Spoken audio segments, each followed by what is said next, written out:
नमस्कार, मैं हूं अमीश देवगन और आप देख रहे हैं सीएनबीसी आवाज पर टक्कर। करीब 9 महीने बाद पेंगोंग लेक इलाके में चीन को अपने कदम पीछे खींचने पड़े हैं। खुद रक्षा मंत्री राजनाथ सिंह ने आज सदन में यानी संसद में यह जानकारी साझा की। साथ ही यह दावा भी किया कि इस समझौते से भारत ने कुछ नहीं खोया है और हम किसी भी देश को अपनी 1 इंच जमीन भी नहीं लेने देंगे। लेकिन कांग्रेस नेता राहुल गांधी ने फिर एक बार आरोप लगाया, जो लगातार 10 महीने से आरोप लगा रहे हैं कि सरकार जवानों के बलिदान का अपमान कर रही है। हालांकि कांग्रेस नेता गुलाम नबी आजाद का कहना है कि चीन से जमीन वापसी के मुद्दे पर वो सरकार के साथ खड़े हैं। लेकिन बड़ा सवाल यह है कि चीन के मुद्दे पर कांग्रेस को सरकार के दावों पर भरोसा आखिर क्यों नहीं है। आज इसी मुद्दे पर होगी जोरदार जबरदस्त टक्कर। भारत की पकड़ टूटी, चीन की अकड़। आज सीएनबीसी आवाज की टक्कर इसी पर। हमारे दृढ़ संकल्प का ही यह फल है कि हम समझौते की स्थिति पर पहुंच गए। पैंगोंग लेक एरिया में चीन के साथ डिसएंगेजमेंट का जो समझौता हुआ है, उसके अनुसार दोनों पक्ष फॉरवर्ड डिप्लॉयमेंट को phased, coordinated and verified manner में हटाएंगे। ये नए भारत का दम है, जिसके आगे चीन की हर चाल बेदम है। भारत की जमीन पर अवैध कब्जा जमाने का सपना देख रहे चीन को उल्टे पांव लौटना पड़ रहा है। रक्षा मंत्री राजनाथ सिंह ने खुद संसद में यह ऐलान किया, लेकिन इसके बावजूद कांग्रेस की सियासत जारी है। राहुल गांधी ने ट्वीट किया, पुरानी यथास्थिति नहीं होने का मतलब है न शांति और न ही वैसा माहौल। भारत सरकार शहीद जवानों का अपमान क्यों कर रही है और हमारी जमीन को क्यों चीन को दे रही है। हालांकि कांग्रेस के सीनियर लीडर गुलाम नबी आजाद का रुख थोड़ा अलग है। चीन सीमा पर भारत की बड़ी जीत हुई है। डिफेंस मिनिस्टर राजनाथ सिंह का बड़ा बयान आया है। दोनों तरफ की सेनाएं पेंगोंग लेक से पीछे हटेंगी। संसद में रक्षा मंत्री ने यह बड़ा ऐलान किया है। इसको आप कैसे देखते हैं? चीन के मुकाबला सवाल है, हम अपनी सरकार के साथ बराबर खड़े रहेंगे चीन के मुकाबले में, और हम चाहते हैं कि जितनी भी चीन ने जमीन ली है अलग अलग समय पे, वो वापस होनी चाहिए। पिछले करीब 9 महीने में भारत ने चीन की हर चाल को नाकाम किया। गलवान से लेकर सिक्किम तक भारत के वीर सेना ने चीन के छक्के छुड़ा दिए।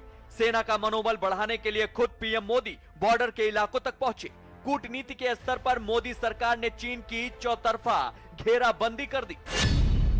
लेह लद्दाख से लेकर करगिल और सियाचिन तक हर जर्रा, हर कंकड़, पत्थर भारतीय सैनिकों के पराक्रम की गवाही देते हैं। लेकिन इस बीच सियासत भी जमकर हुई। राजीव गांधी फाउंडेशन पर चीन से भारी भरकम चंदा लेने का मुद्दा भी उछला। माननीय राहुल जी कह रहे थे फाउंडेशन तैयार कर रहा हूं, फाउंडेशन। ये तो राजीव गांधी फाउंडेशन ही तैयार करते रहे, और राजीव गांधी फाउंडेशन में भी प्राइम मिनिस्टर रिलीफ फंड हो या देश के बड़े बड़े व्यापारियों से पैसे लेने का काम हो, वो एक ही परिवार ने अपने ही सुख के लिए, अपने ही संसाधनों के लिए वो काम करने का काम किया है। लेकिन बड़ा सवाल है, चीन के मुद्दे पर आखिर कांग्रेस भारत सरकार के विपरीत लकीर खींचने में क्यों जुटी है। आज इसी पर होगी देश की सबसे बड़ी बहस। तो आज का विश्लेषण हमेशा की तरह थोड़ा अलग है। आज विश्लेषण हम करेंगे हमारी जमीन पर चीन पाकिस्तान के कब्जे का विश्लेषण। ये कहानी आज से शुरू नहीं होती, ये कहानी 1962 से शुरू होती है। पहले 1962 से लद्दाख के 38,000 वर्ग किलोमीटर पर चीन का कब्जा है। आप देखिए, ये वो इलाका है जहां पर कब्जा है। अब मैं बढ़ता हूं आगे। पाकिस्तान ने पीओके की 5,180 वर्ग जमीन जो है वो चीन को दी है। यानी पीओके की जो पाकिस्तान ऑक्युपाइड कश्मीर है उसका करीब करीब 5,180 वर्ग। अब मैं आगे बढ़ता हूं और आपको बताता हूं, और पीओके हमारा है, हम ऐसा बोलते हैं बार बार। भारत की करीब 43,000 वर्ग किलोमीटर जमीन पर चीन का कब्जा है, यह रिपोर्ट है। आइए बढ़ते हैं आगे। मेरे साथ आज कौन कौन जुड़ रहा है मेरे साथ आज की चर्चा में? भारतीय जनता पार्टी के प्रवक्ता डॉक्टर संबित पात्रा हैं मेरे साथ आज की इस चर्चा के अंदर। सुप्रिया श्रीनेत है, कांग्रेस पार्टी की नेता प्रवक्ता, मेरे साथ आज की चर्चा में। जाने माने रक्षा विशेषज्ञ मेजर जनरल रिटायर्ड के सिन्हा है। आप तमाम लोगों का अभिनंदन है इस पूरी चर्चा के अंदर। लेकिन सिन्हा साहब, पहले मैं आपके पास आता हूं। जय हिंद सिन्हा साहब, सैल्यूट आपको भी।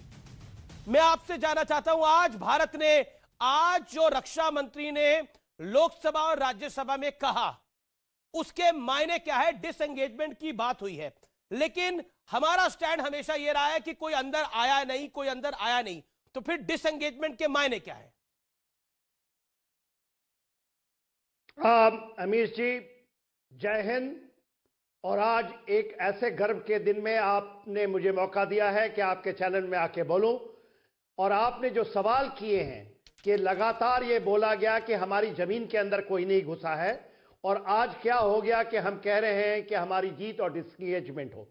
तो देखिए, समझने की चीज है, किसने कहा कि वो चाइना पीएलए के फोर्सेस जो फिंगर 4 है तकरीबन वहां तक, फिंगर 5 तक तो उन्होंने आए थे और उन्होंने बंकरें बनाई हैं और अपने परमानेंट डिफेंसेस को बनाया है। फिंगर 6 के ऊपर में उन्होंने एक जेटी बनाई थी। उन्होंने गलवान के ऊपर में कुछ किया था जिसमें शहादत हुई और हमने शहादत देनी पड़ी, और 20 जवानों की शहादत के बाद गलवान को खाली कराया गया। तो ये सरकार या जो भी है, ये चाहे वो आर्मी हो, डिफेंस फोर्सेस हो या देश की सरकार है, ये आपको बताती रही कि देखिए पैंगोंग नॉर्थ के अंदर में चाइना हमें पेट्रोलिंग नहीं करने देता है। पेट्रोलिंग नहीं करने देना और जमीन अख्तियार करना दो बातें हैं। परसेप्शन लाइन ऑफ एलएसी के ऊपर में चाइना का मानना है कि उसका जो एलएसी का परसेप्शन है वो फिंगर 2 और 3 के बीच से गुजरता है। हम मानते हैं 8 पर है, तो हम लोग ने भी उसको रोका। अब आप नाकुला में बात कर रही है, नाकुला में आपने 2 दिन पहले या 4 दिन पहले देखा है किस तरह से हमने उसको रोका।